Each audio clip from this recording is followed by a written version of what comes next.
The diagram on your screen is from replit and shows how you can train your large language models.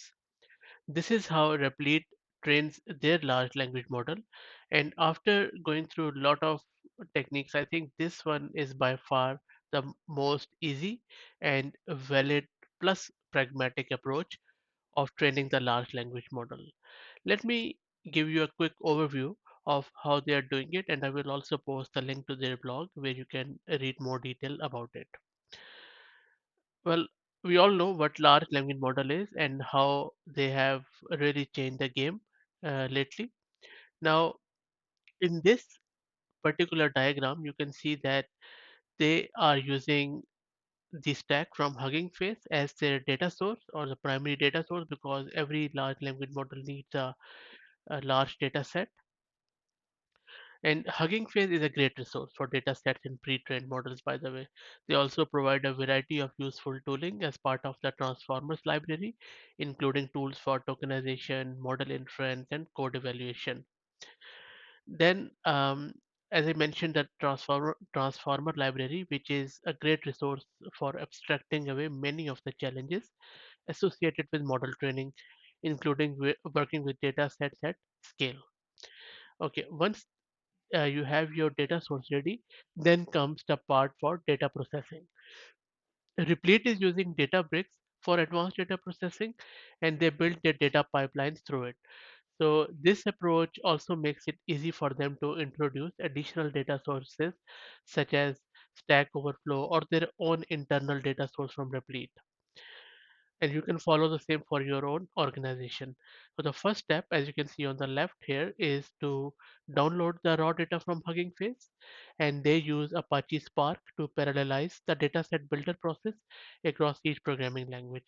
Then they repartition the data and rewrite it out in Parquet format with optimized settings for downstream processing. Then they clean and pre-process data because it is very important to deduplicate the data and fix various encoding issues. And the good thing about this Hugging Face stack is that they already have done it for most of the part. But it's always a good idea to do the deduplication at your end too, in that and make it as a part of your data pipeline. Another benefit which they are reaping from using Databricks is that they can run scalable and tractable analytics on the underlying data. And they run all types of summary statistics on their data sources to check long tail distributions and diagnose any issues or inconsistencies in the process.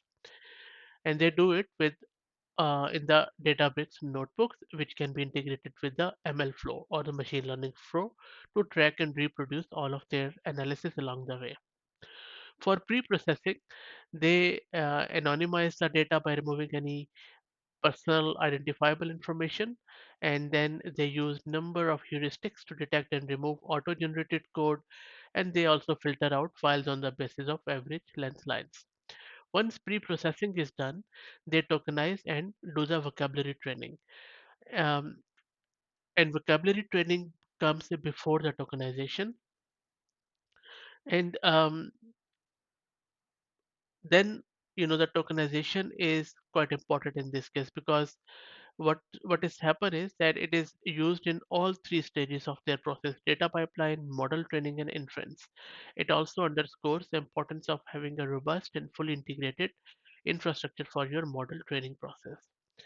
Now, for model training, there are three or four things you need to take care of, but uh, to make it simple, Replit is using Mosaic ML and to train their models. Now, I will have another video about what Mosaic ML does in simple language, but in this video, let's focus on this model training and evaluation. One thing I would like to mention in terms of model training which Replit is using is that in determining the parameters of their model, they consider a variety of trade-offs between model size, context window, inference time, memory footprint, and more. Large models typically offer better performance and are more capable of transfer learning. In addition to model parameters, they choose from a variety of training objectives, each with their own unique advantage and drawbacks. And you can read it in their blog in more detail, and I'll put the link down below in the video's description. Once model is trained, then comes the time for evaluation. To test their model, they use a variation of human eval framework as described by the Chen in their paper, which the link is in their blog. They use the model to generate a block of Python code given a function signature and doc string. Then they run a test case on the function produced to determine if the generated code block works as expected. And there are a lot of other things too, but this is, in summary, is how they evaluate their model. And then once that's done, they have trained it, evaluated it, then they deploy it to the production. Now, they accelerate their inference process using NVIDIA's Faster Transformer and Triton server. Faster Transformer is a library implementing an accelerated engine for the inference of transformer-based neural networks, and Triton is a stable and fast inference server with easy configuration. This combination gives them highly optimized layer between the transformer model and the underlying GPU hardware, and allows for ultra-fast distributed inference large models. So then there is a lot of process around feedback, iteration, because nothing works first time. They have to iterate it number of times. So I really like the work Replit is doing, and they are making really good progress, as you can see from this diagram and how they practically are approaching this model training and all this machine learning stuff. They're also hiring. If you are interested, go to their career page and apply from there. Thanks for listening.